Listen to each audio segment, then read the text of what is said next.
Okay, cadets, welcome to another episode of the Big Monster Briefing Room. I am General Lemuel T. Howitzer, retired, and this is episode 143. We're going to do the 7th Voyage of Sinbad. Okay, this is a Charles Sneer production with animation by stop motion animation by Ray Harryhausen. But first, let me bring up my able-bodied assistants. Major Millie Hazzard and Master Sergeant Havoc. Well, it's a pleasure to be here as always, of course. y'all. It's always a And pleasure. My phone keeps freezing. It's a pleasure to serve. All right. Yep. So again, my phone get things spinning, and it's like it's freezing, and this is bad.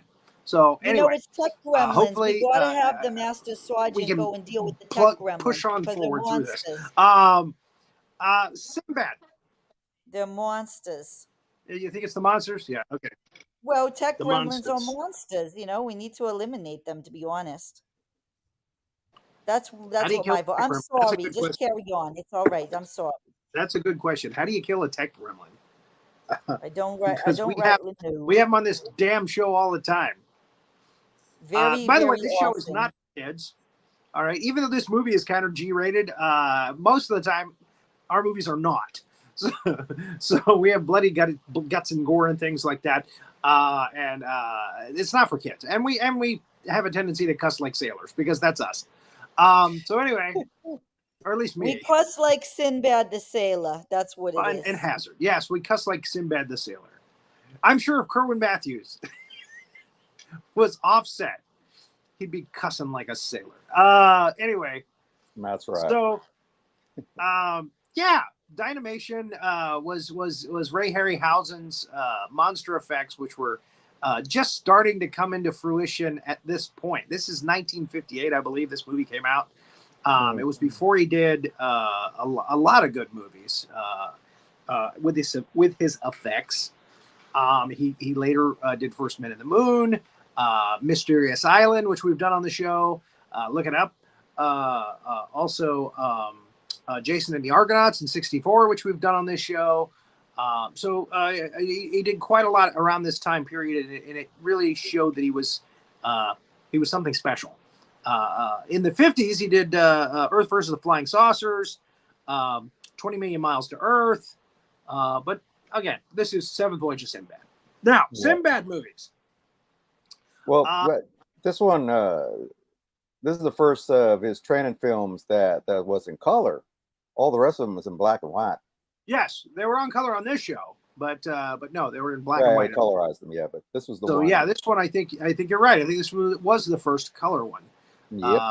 And colorful it is too. Very bright colors. When TVs went to color in the mid '60s, there was very bright color schemes in the costuming on shows, and like Wild Wild West and Batman and stuff like that. And so yeah, this is kind of that before that happened. Because again, very colorful, lots of very bright blues, reds, yellows in this movie. So yeah, good point. So Sinbad is played by Kerwin Matthews. Now he looks very clean cut in this. And there's Dynamation, the new Dynamation. Miracle of the Screen. Yeah, that's Harryhausen's stuff right there. Kerwin Matthews was probably the most clean cut Sinbad ever, because most of them had long hair and beards and what have you. Later on down the line, but the Harryhausen monsters were still very cool. Yep. So here we start with Kerwin Matthews as Sinbad. It's a kind of a strange, ominous night on the seas, and he's steering his ship, and he's telling his men, be on the war, be wary. And they spot land, and he goes ahead and has them drop the anchor. They'll go first light in the morning to see if they can find food. They're all very hungry. And then we find out there's a Princess Parisa on board. And that's her handmaiden there. And she's kind of snooty. I should have written her name down. I'm sorry. So, because she has actually kind of a strange, weird kind of thing happen later in the film. So anyway, it's obvious that Sinbad and the princess have been at sea a long time together, and they've struck up a relationship. They're talking marriage, and when they get back, and it turns out that Sinbad is a prince from one country, and she's a princess from another country, and they're supposed to get married to keep those countries from war. So there's the ship off the coast of Colossus, an island of Colossus. And there's lots of food to be had there, so they're very happy, all of them. And then they stumble across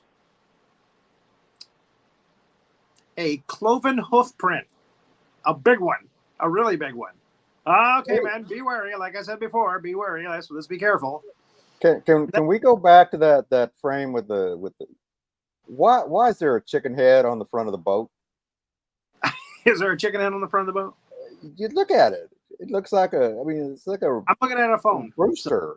It's like a rooster. It's like a cock-a-doodle-doo. It's a cock. So it's a cock boat. Is all I can guess. Well, yeah. Kind of walk. Yeah. All right. It looks like the cereal box, right, Master Sergeant? It does. Yeah. It's Sinbad in the Voyage of the Cornflakes. It seems like a cornflake. It's very cornflake. Yep. And then what is the motion on? You gotta wonder how many voyages did Sinbad actually go on? Yeah. What happened to the first 6? If he's already done 6 adventures that we haven't seen yet, and we know there's a golden voyage later, and Eye of the Tiger was another voyage, so that's at least 9 voyages he's been on. I think there was one. There's a lot of mysteries here with Sinbad. Yeah. A lot of mysteries. So, yeah. So, and then there was at the comic. How many voyages did he have? Yeah. So, yeah, they find a set of cloven hoof prints that are very large, not very ominous. And then they find this cave with a big head carved onto the top of it. It looks like he's belching. Yeah. Welcome to a big fat old man cave.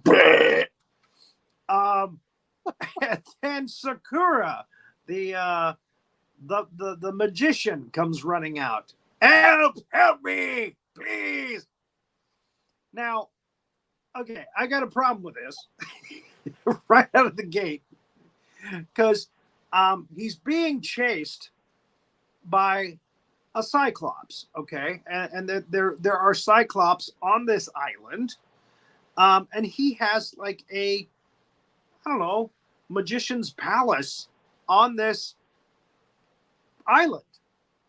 He has all this magical power, and he has this magic lamp in his hand that he's stolen from the. But so why is it that now, of all the times, now when he has visitors, when his guests come to the island, he's in trouble? I mean, I'm sure what I'm saying is he's never been in trouble with all of these monsters on this island before now, and all of a sudden now crying out for help. Help me! I'm a powerful magician, but I'm being chased by this monster. And there it is, the clove-hooven Cyclops. And this is one of the most amazing characters from Ray Harryhausen, I think. And I actually, Rory Penland does impressions. I do an impression of this Cyclops. Okay, and I'm gonna do it for you right now. Okay, I gotta get ready. Oh, this is very exciting. You need to have the peach tea to fuel it and all of that. Okay. Okay, I'll take some peach tea just Take before. a little peach tea, and then I'm gonna put you up next to the thing. Let me go back. Hold on. Try to listen to. There you go. Try to listen to that music in your head. Don don don don don don. That's his theme song. Okay. All right.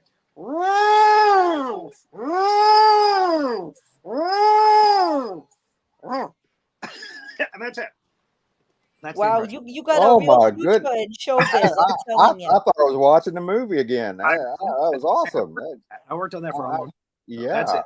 That's my impression of Cyclops from 7th Voyage of Sinbad. Okay. It's uncanny. The resemblance is uncanny. It's Uncanny. even, You've been watching that Rory too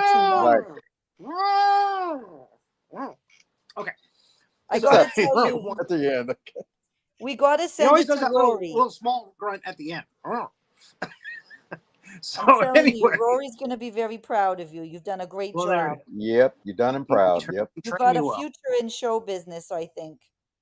So they're sticking this thing with Spears, which he doesn't like, obviously, and it's pissing him off. So Spears hurt him, but don't stop. So we've learned that from this scene. So he's chasing Sakura out to the beach because Sakura's got, again, the magic lamp. And that's what he wants. He wants the lamp back. That's his lamp. Damn it. It's part of his treasure. Damn it. So that's what it is. So he's going after him there. He actually looks like one of my uncles. Anyway, my Uncle Phil. Anyway, but he's got the abs, man. Look at that. Yeah, he's got the abs. And the one eye. Yeah, and he's sticking. He's pulling them spears right out of him, throwing them over. Did you actually stick me? Did you just stick me, man? He is pissed. That's why he's looking at it like. That's why he's like, damn! You just stuck me. You stuck me with a spear. All of a sudden, it's become a Will Ferrell sketch. You just stuck me with a spear.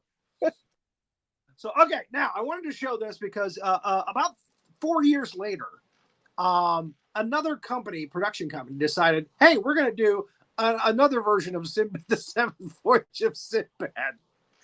But it's Jack the Giant Killer. They did a film called Jack the Giant Killer. And they were trying to cash in on this film, 7th Voyage of Sinbad, because they got a two-headed, he's not a Cyclops, but he's a two-headed kind of guy that's like, that kind of guy.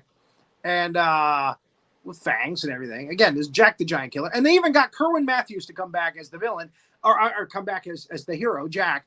And we got Torin Thatcher, who's Sakura, who's the villain of this film. He came back as another villain in that film. And I think he's a powerful wizard again. But he looks really more evil. This is like Sakura from the Mirror episode. It's very evil. He's got the little beard. He's got the Dracula hair, So he looks very evil here. I mean, when you look at this guy, you're like, okay, yeah, he's evil. So look at that outfit, will you? It's the pop collars that does it. Again, if you look at these creatures, look at this. I mean, it's night and day. I mean, these guys look like they're from Davy and Goliath. Those or Gumby. I'm Gumby, damn it. They look like Play-Doh, Yeah. They got no detail on the skin or nothing. The other ones got all kind of knobby bodies. It's just little hair on top, Play-Doh bodies. That's it. Yep. I can't give a lot of credit to the, and there was a big team of animators on this too. We looked it up on IMDb. There's like 10 guys, including who's the guy we talked about, Danforth. Jim Danforth, yep. And Danforth went on to do stuff later that was much better. Yep. And he was actually a protege to Harryhausen, right? Yep. Okay. And there was another one that we mentioned. You said he did a Twilight Zone episode. Yeah, I got Hua Chang. Hua Chang. Okay. So, where the dinosaurs and the plane goes back in time. Okay. So yeah, that's not up to spec. And there is their dragon, the flying dragon. Hey, what's going on, Davy? That's what it looks like. He's peeking in on the ship. Hey, Davy, what you gonna do today? That's their dragon. It looks like this is like some kind of puppy. Look, There's no pictures right after this of the dragon flying, and I think Jack actually flies on top of him. Doesn't fall off. Oh man, it's the Next googly eyes. Yeah, that just looks terrible. He's dwelling on this. Hazzard, why are you dwelling on this slide? I got to tell you, he reminded me of this guy that I dated in high school, and I was just trying to figure it out. I'm like, I could have sworn that I took this guy to a dance or something, and then it was like crazy. He smelled like tobacco the whole time, and He looks like I a just had Play-Doh character. I had a terrible experience with this guy, but I'm trying to remember his name. If it was like Bobby or Timmy or something like, I can't figure it out. But anyways, surely if you're watching this, surely you know the boy. Just give me a text. What's that boy's name? I can't remember. I mean, it's uncanny. It's almost exact. I'm trying to figure out, like, did the animator know this guy? It's exactly. Was he all hands? What was wrong with him? Because this is what I saw in the car before the dance. He turned over to me. Big boobies. He turned over to me and he said, "Millie, I really, I like you." And he was giving me all that jazz. And then the next thing I know, I look over and he was giving me that face, and that's when I knew it was time to skedaddle. That's the touch face. him? He's trying to move in for the kill. That's what that look says to me. That's what that look is when they're coming in for the kill. That's why you had the flashback. I'm sorry. Oh gosh, I can't stop looking at it. Someone just forced me to move on. He can't stop looking at you. I can tell. I'm having all kinds of the flashbacks and LSD. It's like an LSD trip gone wrong, Oh, I'm getting a hot flash. I got the papers. And it's the same look at them that I'm seeing right now with this thing. That's what he looked like. Anyways, he's looking at Jack like he's interested too. Oh gosh, these are all poives. It's both ways. Yeah, these are poives. It's like he wants to play fetch. He's trying to play fetch, and and you're trying to fetch. Hey, you want to play fetch? Throw the stick. Throw the sword. Throw the sword. I'll go catch it. It has like a canine feel to it, doesn't it? It's very canine. So they're much better here. Yeah, you got to admit, this is much better. Yep. Much better. Much better. Much more detailed, much more interesting looking, much more realistic, and it's Ray Harryhausen. He's still got one of those spears in his hand. Yeah. That hurt. So Sakura calls upon the genie, and the genie isn't like most genies, ding, ding, ding, ding, ding, ding. Master, what can I do for you today? It's not Barbara Eden in a bikini. It's a kid. He's like a kid genie. Now, this is the kid from was it The Boy and His Robot? With Robbie the Robot. Child actor. Name's Richard Eyer. Still alive. And he's called Baroni. That's what his name is in this. Boney Baroni. That's the genie's name. Genie with light Baroni hair. So he says, create a barrier between us and the giant Cyclops. Okay. I will try, Master. And he cartwheels across there, and there's a barrier in between the giant Cyclops and the crew that are trying to run like hell to get their ass away from this thing, get back on the ship. And he's not happy about it. He's doing the mime hands. He's not happy about it. So he just as Sakura is bragging about his new magic lamp that's got so much power, the Cyclops says, "You know what? I'm throwing a boulder at him. I bet a boulder will go through this thing." And he actually chucks the boulder, I guess, over the top of and it hits the boat. I mean, he's a good shot. And of course, the lamp goes in the water. Sakura can't swim. He can't get the lamp. Sinbad saves Sakura, takes him to the ship. The lamp! You left the lamp. That's why I can't go. And the dragon goes and gets the Cyclops goes and gets the lamp. It's his lamp, damn it. Look at it. My precious. He's got it in his arms. He's like, my lamp. Fucker. Bastard. My precious. My precious. My precious. He's a Gollum Clops. That's it. So, and again, you got to admire Ray Harryhausen's his detail on these things. That Okay, it looks like he might be on his knees. But a lot of people, when they do giants in movies, they screw up the ratio. So you'll see like a giant's head coming over the top of a building or something. Mm-hmm. But you're like, God, he must be like 3 feet tall. He's a little midget giant.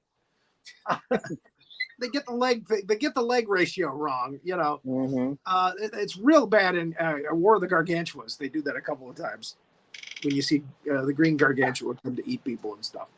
Yep. All right, so the ship is headed back to Baghdad. And Sakura dumps a whole bunch of diamonds out on the table and says, "Hey, I will pay you this if we go back and get the lamp." You know, and very evil. And, you know, Sinbad's not buying it. The princess is like, he is really weird and creepy. And he's like, come on, Sinbad, you are strong. You know, and no, they're just not buying it. He's like, no, we're going to go back to Baghdad. We're going to get married. We're going to stop war. Everything's going to be cool. You got to find your own thing later. We're not doing it. It's too dangerous. Ah, as you wish. He always says this thing where every time they tell him, no, it's like, okay, as you wish. It's just really weird and creepy. I'll get you later. I'll ask you again tomorrow. And that's what he does. He keeps pestering the hell out of his guys. And they just keep saying no. And no matter what he does, they keep saying no. And then he has to turn to magic to make it happen. Anyway, this is Baghdad. I just wanted you to be sure that you knew this was Baghdad. It even has a big blue Baghdad sign over it. Mm-hmm. Baghdadi. Yep. Yes, Oh. It is. So the princess, the prince are, you know, still kissing each other the day before the wedding. Not nice. Yeah.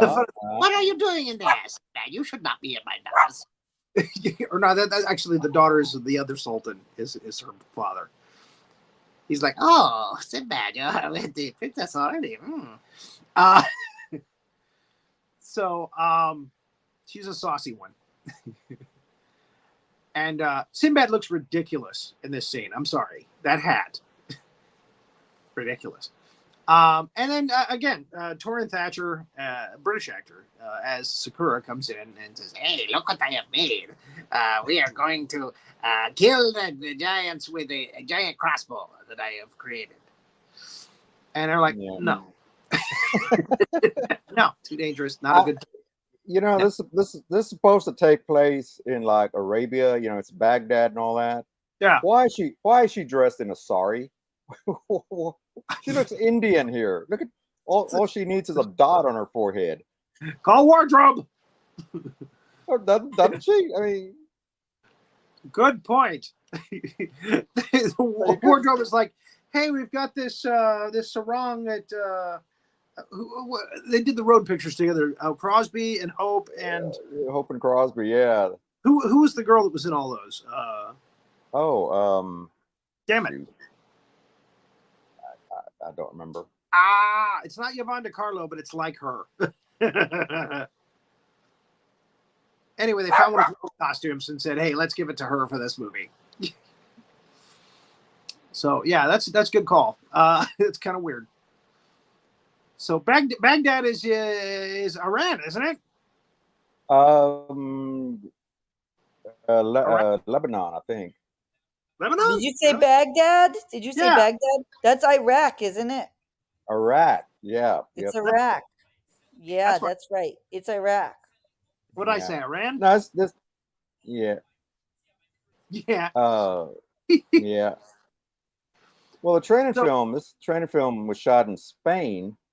Yeah. But you know, because they had all the Moorish kind of Arabic looking architecture, so they're like, well, this fits. And plus, it was cheaper to film there. We'll put our women in sarongs. They'll never know. Nobody will know. Nobody knows history. Yeah, they won't. They'll buy it. So anyway, so as a consolation prize, no, we're not going to go help you by going back to the dangerous island. But guess what? You can put on a show for us tomorrow night. So that's like an insult to injury. Okay, as you wish. So he gets the handmaiden for the princess, and he tells her, "Oh, you're going to be part of my act, and you're going to be wonderful, and you'll be the sexiest woman in Baghdad." Da, da, da, da, da, da. And she's buying it. She's like, "Oh, okay." So the one person that can get through to this broad is Sakura. And he puts her in a pot, one of those big vases, and puts a viper snake in there with her. And then he throws some magic powder in there, and poof, it goes up. And then he breaks the vase, which is probably expensive, but he breaks it anyway. Big show. And she has become a blue snake lady. And she's dancing around, and she's got double rattles around, and they're amazed at this. And she's got 2 sets of arms, and she's waving them around, and she's winking at the sultans, and it's just kind of crazy. And they're all looking at it like, oh, a great soundtrack by Bernard Herrmann on this. Yeah, and I think this is the first one of the Schneer films that he actually did the soundtrack for. His best soundtrack for them was Mysterious Island, by far. But he also did Jason and the Argonauts. I think that's it. I think those are the ones that he did. The 3-color ones from the. He might have done Clash of the Titans too. I can't remember if he'd done it, but he might have done Clash of the Titans, which is early 70s. Mm-hmm. So okay, so yeah, she's dancing around again. The sultans are impressed with the magic show. How did he do that? And then her snake tails come up around her neck and start to strangle her, which is not good. Oh, there she is. No. Yeah, that's sexy. Mm-hmm. Maybe in Japan.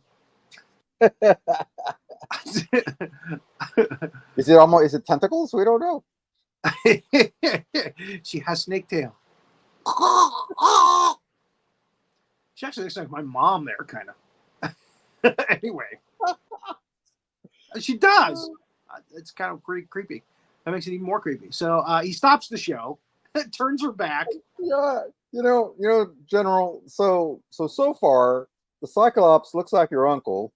Snake Lady looks like your mom. There you go. This is Crazy painting family. a very disturbing picture of your family tree. I mean, Yeah. I'm just so confused right now. They all look like characters from 7th Voyage of Sinbad. It's just, And it's there's a dragon. disturbing, to be honest. It's a little disturbing. Disturbing.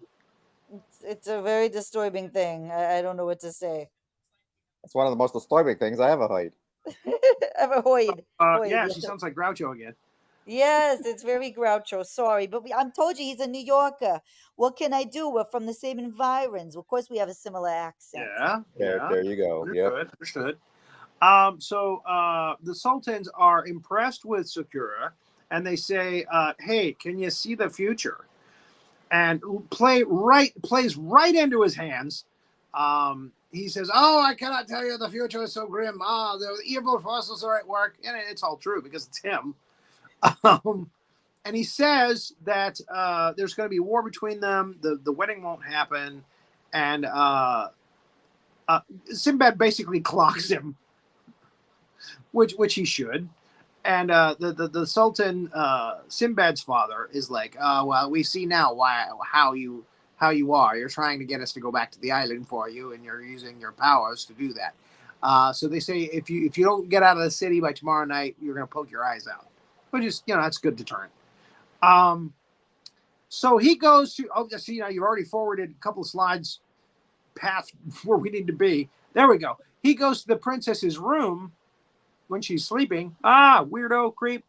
And he puts some green magic dust on her candle in her room, and she shrinks. She shrinks down to about 2 inches tall, maybe 3 inches tall. So the handmaiden comes and there's the princess. You gotta go see the princess. And Sinbad runs to the princess's room, and sure enough, he finds her on a pillow, and she's 3 inches tall. How are we ever going to make our marriage work now? Well, I don't know. When we're alone, we can. That's kinky. Now that's kinky. Where there's the will, there's a way. It's like when you see the basketball players. The basketball players got wives. It's really the same dynamic, and they make it work. True love finds a way. She can do a tiny reach around. Okay. General, that peach tea is making you naughty. I went there. Yes, I did. I never saw this from you before. You're getting so wild and crazy. This is a new side of you, General. So, yeah. I can't unsee that dynamic of you doing that. I can't unsee the gesture. I'm just gonna be. Was it Pee-wee's Big Top Pee-wee? He had Midge and Chris Christopherson. Come on. Oh my goodness gracious! Oh they my can make goodness it work. Gracious. Hey, Midge. So they go back to Sakura because, and he knows they're going to come to him because what other magic guy can turn people into snake ladies in their neighborhood? The Sinbad goes right to him and says, "Hey, you have to help us. The princess is like miniature now. Okay, we'll go to Colossus." That's what he is. He goes, "On Colossus, there is an eggshell that I need for my potion, and we gotta go to Colossus." All right. You're really good at these impressions. The vocalizations. I know a pretty good Torin Thatcher. I do. You're really doing amazing. The rest of them not much, but I do a pretty good Torin Thatcher. So anyway, Sinbad has to get a crew that are willing to go to the island where there are giant monsters. So he goes to the prison and says, "Look, we'll give you a full pardon if you come with us." Now, the guy on the right is an actor who was in The Lady Killers with Alec Guinness and Peter Sellers and all that. His name's Green. I think it's Richard Green. He's a character actor. He's done a lot of stuff. Again, they get this crew of misfits to come on the ship, and of course they're planning to take over the ship. Before they get to the island. So on the ship is the little princess. They built her a nice little box with little cushions inside and everything. She's very tiny. And they're alone in his cabin, and I think this is purposefully done. She's kicking blueberries around on a plate there, giving Sinbad blue balls.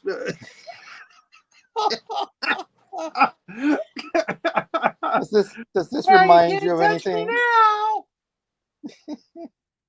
That's my response. So, what was that you just showed? What was that? You know exactly what it is. Oh, it's Sinbad. Okay, you know exactly what it is. It's Sinbad, yes. That's comedian Sinbad. That's my reaction to what you were saying about the blueberries. Okay. Tell me I'm wrong. Look, she's looking seductive at him, and she's knocking some blueberries around on a plate. She's all smiles. She doesn't seem to be bothered by the fact that she's like, teeny tiny. Man, how come she's not bothered by this? I mean, what does she even think? What's her game plan here? What's she gonna do? She thinks it's fun. What? How is it fun? How is it fun? So when we get married, you're going to tell everybody there's the little woman?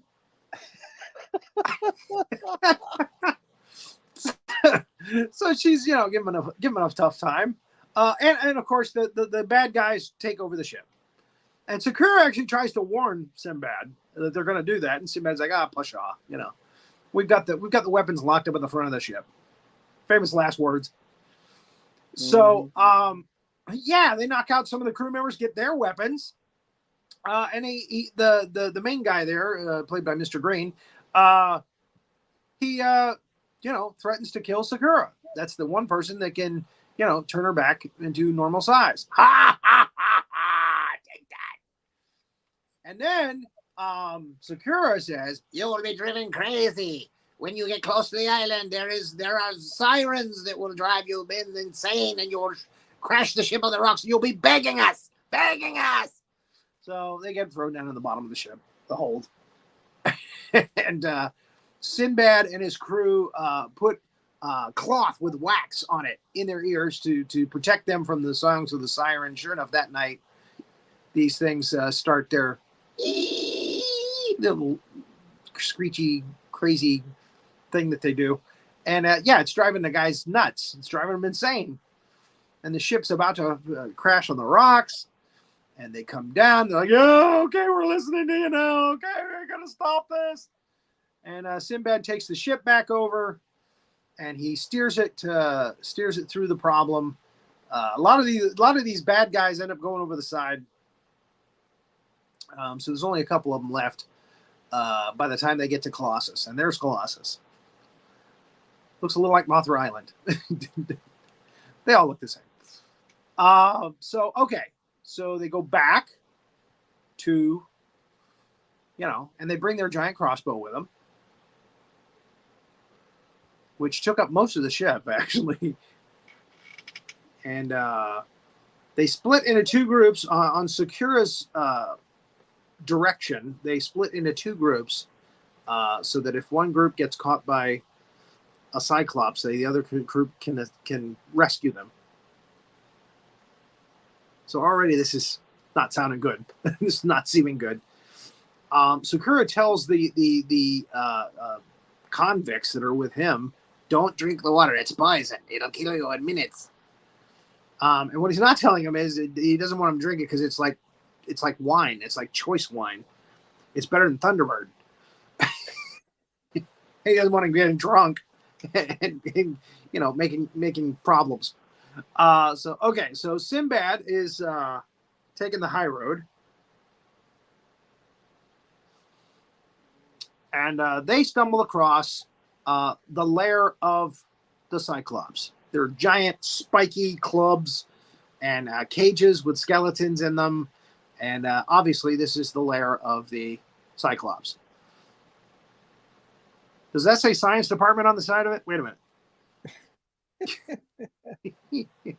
This poor guy is like Sinbad's main guy. He's like his first hand.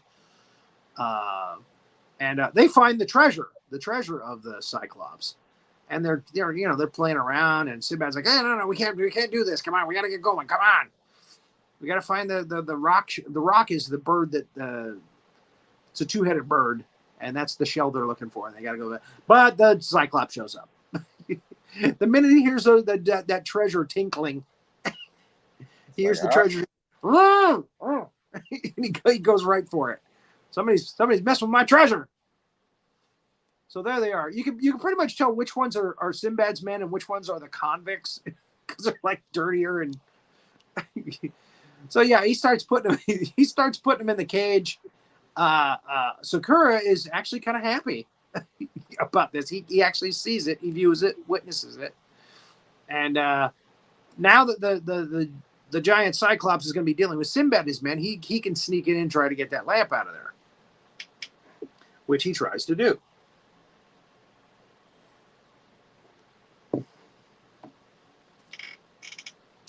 So Sinbad's right-hand man there gets strapped to a spit.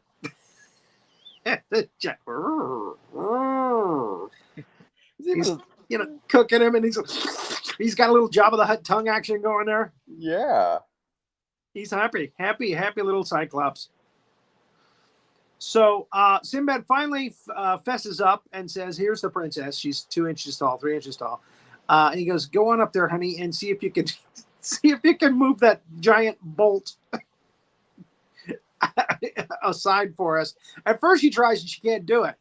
And we're like, yeah, well, size ratio. Come on, look, it's humongous.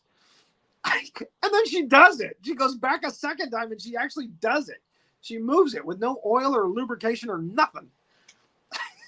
"I got it through the hole, Sinbad." More blue balls. Thanks, honey. So the Cyclops is now hearing the clanking again of the genie. The genie has been on that island for how many years now in a genie castle, and he doesn't know how to not make noise when he's trying to get stuff out of the treasure room. he's just throwing shit aside. Clang, clang, clang, clang, clang. We've already established that this guy has the Cyclops has good hearing for treasure. So there she is. She's moving us. She's moved it aside. Sinbad and his men get out of there. They untie the first hand, and here's the men that Sakura left behind, and they've decided they're going to try the water anyway because they're not smart. They're not educated. So and we think they're going to die, and then it turns out that it's like fine one, and they get plastered. These guys get really drunk. I mean, really drunk. And they come staggering over to where the Cyclops is. Oh, you got a Cyclops? Yeah, come here, buddy. Come on. Poke him in the ass. And they're sticking him in the back with spears and stuff. He's like, oh, what the hell? And Sakura gets knocked down. The lamp just knocked out of his hand. And it's just a mess. The Cyclops is picking up trees and he's squashing these drunk guys, these poor drunk bastards. They probably survived. Wake up later, hey, what happened last night? He's like squashing them with a stump. Oh, there we go. He's stuck in the back. What the hell? Stick me in the back. And again, these creatures that Ray Harryhausen creates, they're expressive. They're pretty good actors. I'm going to show you more of that in just a second because he's got a scene coming up in a minute. He's very, very. The Academy Award goes to Giant Cyclops. So Sinbad gets the lamp, and he and Sakura run into a little crevice there, and the giant Cyclops is looking in there, and he's trying to get his lamp back. My lamp. And Sinbad also has a torch. So he sticks him in the eye with it. Yeah. Which they did in Ulysses, Mm-hmm. You got a one-eyed giant, poke his eye out. Then he can't see at all. One eye. It's one target. So he sticks him in the eye. Now look at the acting here. Good God. That giant Cyclops can act now.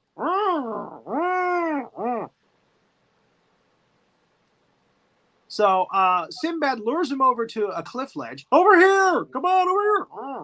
And he falls off the edge of the cliff. Mm-mm. Yay! Sinbad killed the Cyclops. Yay! We're free. We're saved. And then Sakura comes over and just busts everybody's bubble. There are more Cyclops on the island. All of a sudden, Burgess Meredith. Hey, kid, there's a bunch of Cyclops on the island. You sound like Peter Falk. It's like Columbo. Peter Falk? Excuse me, pardon me, but, you think you killed a Cyclops. There's plenty of them around. That's the Columbo that we never saw. It was on the cutting room floor. They never published that one, but yeah, Peter Falk was one of the crew members in this, and they cut his scene. Absolutely. Him and the actual comedian. The genie guy that turns people into snake ladies. He says there's a bunch of these Cyclops here, so we got to be careful. Maybe you killed one, but he's got brothers. What's the proper plural of the Cyclopses? Is it Cycli or what is that? Cyclops. It's like fish. It's Cyclops. We need to be careful of the Cyclops. Yeah. David is saying it like it's a swear word. Peter Falk. You know what Peter Falk is. Peter Falk. Lord Farquaad. Again, this show's not for kids. We're talking about blue balls and this kind of stuff. Anyway, little giant reach arounds.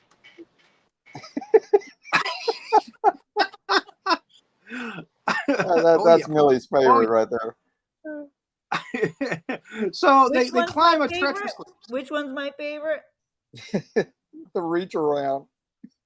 Oh my gosh, I can't stop thinking about it. David, you don't even know.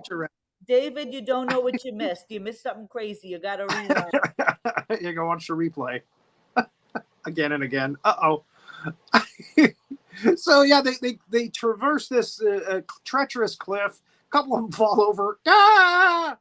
And they keep moving forward, and they get up to the top where the rock has its nest. Rock and big two-headed bird. So they find an egg. So Sakura tells them, if we go to the higher ground, we will find a broken egg. We'll find hatched eggs. So don't bother with this one. And of course, you know, the shipmen who are hungry are like, man, we're making an omelet.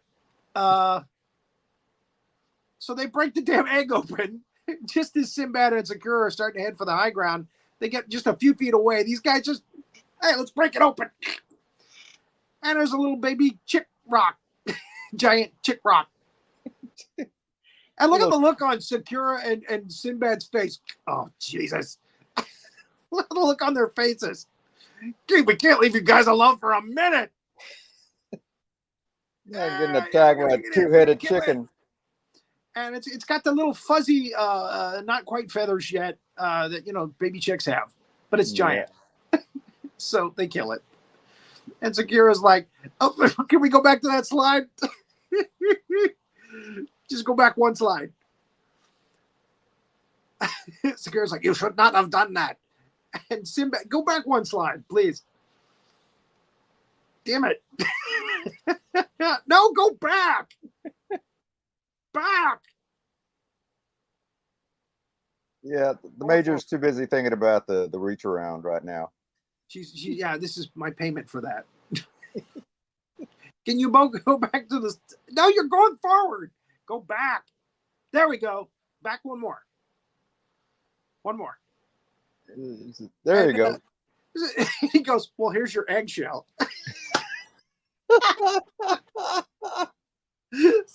Sakura's not having a good day. She's looking at him like, here's your eggshell. Well, at least we got the eggshell. Sakura's just looking at him like, God. It's like a comedy. Oh. That's why I wanted you to go back. That picture is just, that's great. Anyway, all right. So Sinbad goes over around the corner to see his babe, the little 3-inch tall babe, princess. And he's got the magic lamp. And she suggests, hey, why don't I go inside and see if I can find the genie, and we'll find out how to bring the genie out of the lamp. You know, maybe he likes, you know, short women. He's probably short. He's in a lamp. She doesn't know it's a kid. Maybe he likes older women. She slides down there and meets him, and oh, how adorable! He's your little boy genie. And he's like, well, I'm going through puberty now. Did I just hit the jackpot? How did you get in here? It's like weird science all of a sudden. It's like, oh, hello. So he shows her a prophecy on the inside wall of his lamp. There's like a poster on the wall. I look at it and I don't understand it at all. I've been looking at it for thousands of years. It's a riddle. And she's checking it out. Okay. Well, when the big that is small shall again become tall. Yeah. Into fiery rock to rise you must fall. Okay, Yeah, now so let's just be honest. We all know that this is, you know, come on now. Come on. You know, come we know on what now. they're talking about. Do I have to say All anything? right. Okay, Tell the blueberries us your was theory. one thing. Tell the us your blueberries theory. was one thing. Now they're just being honest. I mean, they're being brazen. They know what they're talking about is all I'm saying. You think they're they talking know about what they're penises here? talking about. Blue bells? Blue balls? They know what they're talking about. Here we go, Sinbad again. That's my only reaction. Into fiery to rock. prophecy. That's my reaction. Now that you're here, I totally understand what it means. Oh my goodness. I can't believe they was getting away with all this. This is just crazy. This is crazy. So she comes out. He tells her how to summon him from the lamp, and she tells Sinbad. And just as she tells Sinbad, the Rock Mother shows up. Did you just barbecue my kid's legs? She shows up, and there's a fight, and the prince is like, Sinbad, use the lamp, summon the genie, and he picks up Sinbad, and Sinbad is trying to rub the lamp, and he doesn't get it out all the way. He doesn't rub one out back. He's trying to rub the lamp, and he doesn't get it out all the way. General, you're doing it on purpose. You're doing it on purpose at this point. It's willful. So, it takes it up to its nest, and drops him in the nest. And amazingly, when he drops into this nest, his sword is still in his hand. Now that's a man right there. He does not drop his sword. His sword is in hand. I think he's got like a little piece of rope or something attached to the lamp that keeps it on his belt. But he has got the sword in his hand still. So the princess is like, oh, Jesus. And she looks back, and Sakura's feet are behind her, his boots, and he gets her. I would take you to my castle. Huh? Look, he's still got the sword in his hand. Mm-hmm. I wasn't lying. He's like, my sword. He wakes up, my sword. He sleeps with it. So he actually summons the genie. He finally gets the genie to come out, and he goes, my God, you're a kid. You're wearing dorky clothes. You're wearing dorky clothes, not me. Your clothes are not even the right period. And the genie turns him into a newt. You got better. Well, here's the funny thing. He says, it's down at the bottom. The castle of Sakura is down at the bottom of the trail here. I'll meet you there. And he leaves him. And he's got to walk all the way down there. He could have got the genie to like whisk him there on a magic carpet or something, but no. The genie makes him walk down there. I love that. They didn't have the budget for that. And then the kid doesn't tell him about the fire-breathing dragon at the front door. Oh, great. Thanks, kid. Appreciate that. Oh, sorry. Well, but there is a chain over there. You can pull him close to the wall so you can get by. I don't do a very good impression of the genie.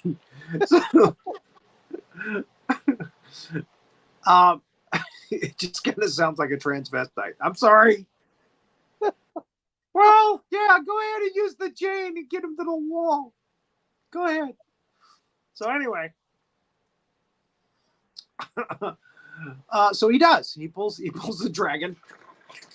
Now, just because the dragon has been pulled over the wall doesn't mean he can't zap Sinbad with some freaking fire. I don't know why he let Sinbad get in there. Most watchdog dragons who can shoot fire would at least fry him up on his ways over there. But he doesn't. He lets him by. You amuse me. You amuse me, Mr. Sinbad. He lets him by. And then Sinbad is such a nice guy. He loosens the dragon. Most guys would just go, you know what? Your neck is staying right next to the wall there. But Sinbad loosens it up. There you go. See, now you got some play. All right, be a good boy. And the dragon's like, thanks. Yeah, all right, go. But I'm still shooting fire your way. But he waited too late. Sinbad was able to outrun it. All right, so he calls out. Sinbad calls out to the princess, and of course, the genie. Or I'm sorry, the genie Sakura, the magician hears him, and he's right where I want him. So he brings him in.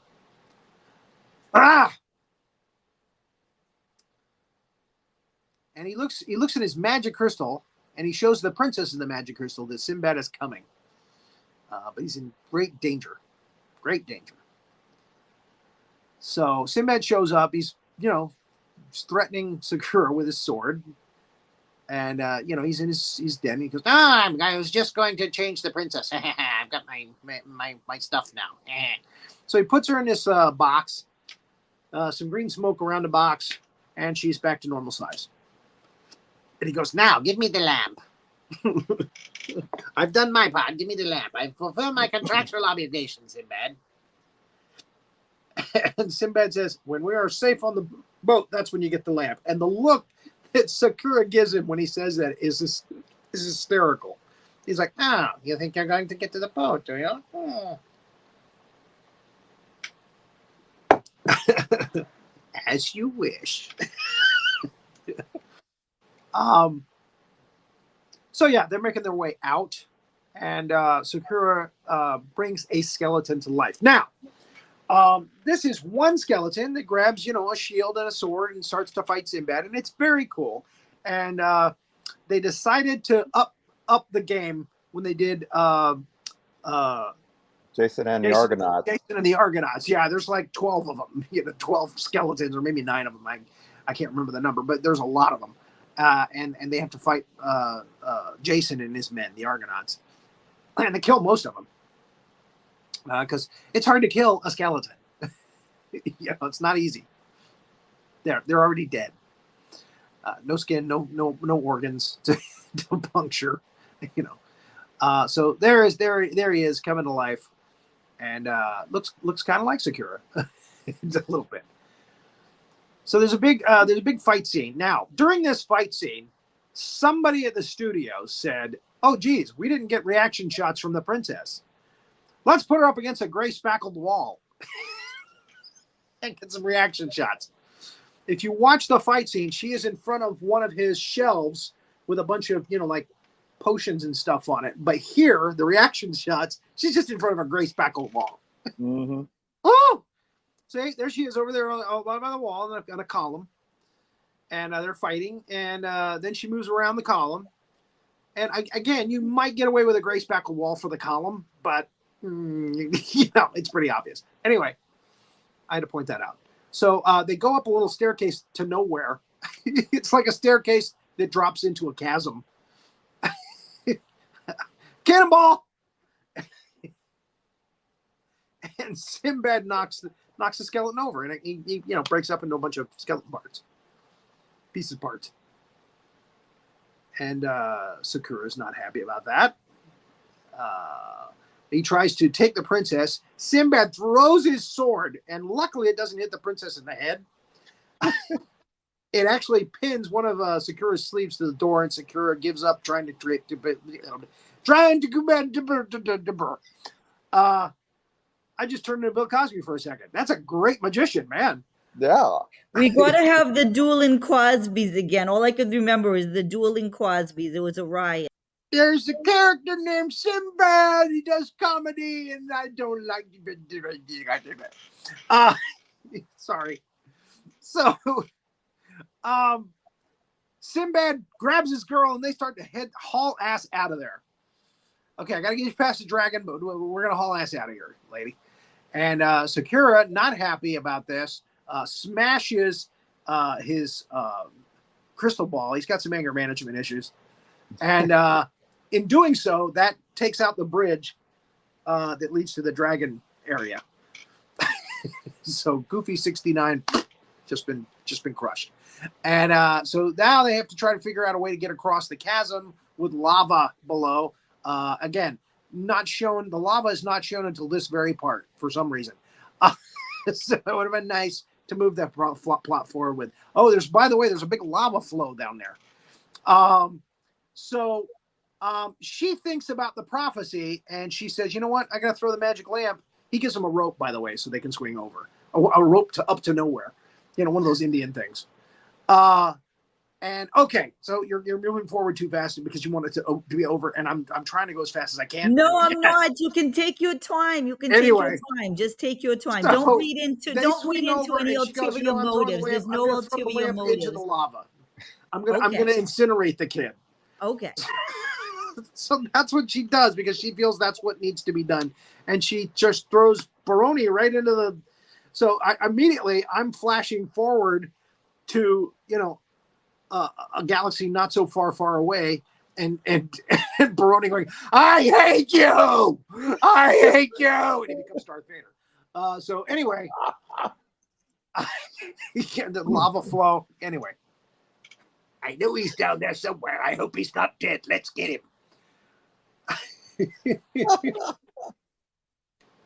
And Sakura turns into the Emperor, and it's a whole different movie series. So they try to get past the dragon, or they get past the dragon. You know, Sinbad knows how to do it. And outside is waiting one of the Cyclops.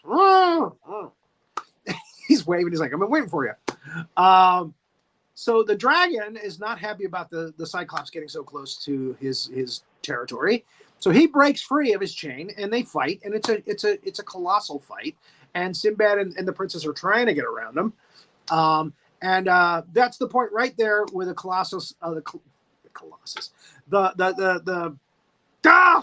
dragon? The Cyclops makes his fatal move. The Cyclops makes his fatal move. The dragon bites his shoulder and tears up that shoulder. And then it goes downhill from there. He just takes him right down, and then that's it. Now, Sakura does not want them to escape, so he comes to the dragon, who is very loyal to Sakura. He doesn't fry him at all.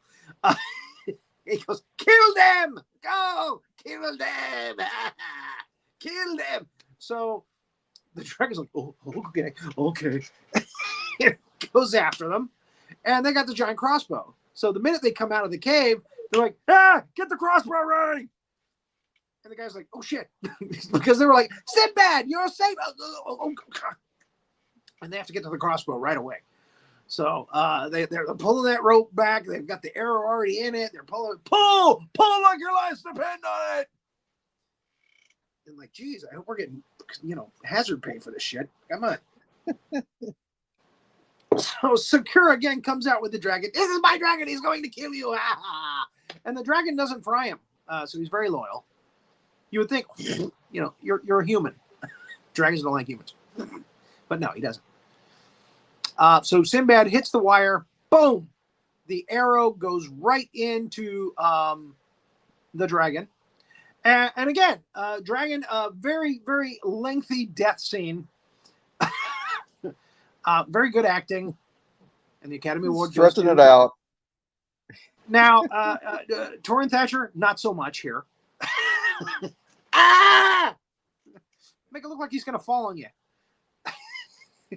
They're running their ass to the boat. They're like, "We don't care if we hit him with an arrow. We're running the boat. We're getting out of here." A giant arrow. Look at him. He's still moving. And he is. So it didn't hit him in the heart. Obviously, he missed and got a lung or something. Because he's still moving. But he's not. You can tell there's something wrong. Other than there's a big giant arrow sticking out of his body. So they're getting the ship like, "Oh, geez, we're never going to make it. Here he comes. I hope he doesn't shoot fire." They're very lucky. And then the second act of the dragon's death scene starts to happen on the beach. I can't do the dragon. I can only do the Cyclops. And he finally expires. So there it is. So, and the Academy Award goes to Dragon. So they're on their way into the sunset on the ship. And, she's like, I really miss Baroni. I hope he's okay. "Did you call me?" And there he comes. He just pops out of nowhere. He's on the ship. "Baroni, what the hell are you doing here, kid? We thought we threw you in the fire." "I didn't feel a thing."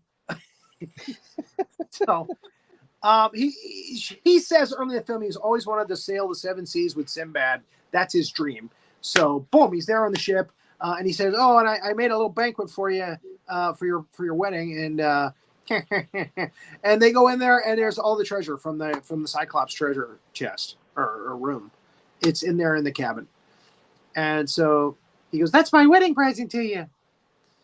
"Well, you're going to be a fine cabin boy. I know you were a genie with almighty power before, but by God, you're going to be scrubbing decks, and you're going to be loving it." And he's happy. and of course, the buggery. "They say the Navy makes men. Well, I'm certainly living proof that they made me." From Zorro the Gay Blade. So yeah, he's happy. He can barely get his hands up on that wheel, but he's happy. and they're happy, and that's the end. Dun dun dun dun dun dun dun dun dun dun dun dun. And they lived happily ever after. And Sinbad lives happily ever after. And Sinbad lives happily ever after. Well, it's a beautiful film. It's actually really it's gorgeous. It's visually gorgeous. Visually stunning, yes. And again, the creature effects are some of the best that Harryhausen ever did. A lot of fun to watch this movie. Torin Thatcher is so over the top. It's great. So fun villain. He's probably the best villain of all the Sinbad movies. I mean, Oh, I don't know. Tom Baker. Yeah, Tom Baker was Golden Voyage. Pretty good. Yep. He's pretty gnarly. Yep. And we'll do that Doctor Who on the show later sometime. Not this season, but we don't want to do 2 Sinbad movies in one season. But soon we'll do those. Golden Voyage, Sinbad, the Eye of the Tiger. Yep. So yeah. As training films go, we learn how to kill a dragon with a giant crossbow. Got to build yourself a giant crossbow, and then that's it. We learn to poke out Cyclops' eyes and cause him to go over the cliff. Right. Good strategy. So I mean, we've learned a lot from this training film. So again, I highly recommend. Yeah, we have. All right. Next week on Thursday, we'll be doing Evolution, which is a newer movie. And our guest will be Stephanie Hodge, who is in the movie. And she'll tell us about her experiences. Yep. Oh my gosh, I just love her so much. She's fantastic. She's like the best human being ever.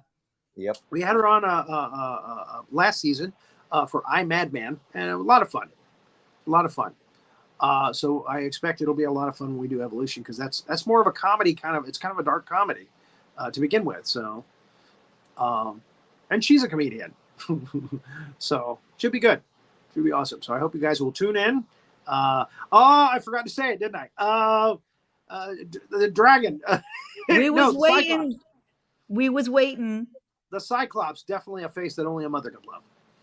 Okay. There you go. Thank you. Thank you very much. I appreciate that. Thank you. So until next week, keep an eye out for those big monsters. This here's Master Sergeant Havoc. Thank you for watching this episode of the Big Monster Briefing Room. Now, why don't you go ahead and give us a like and subscribe to our channel and ring that notification bell next time a big old giant monster comes calling. See y'all later.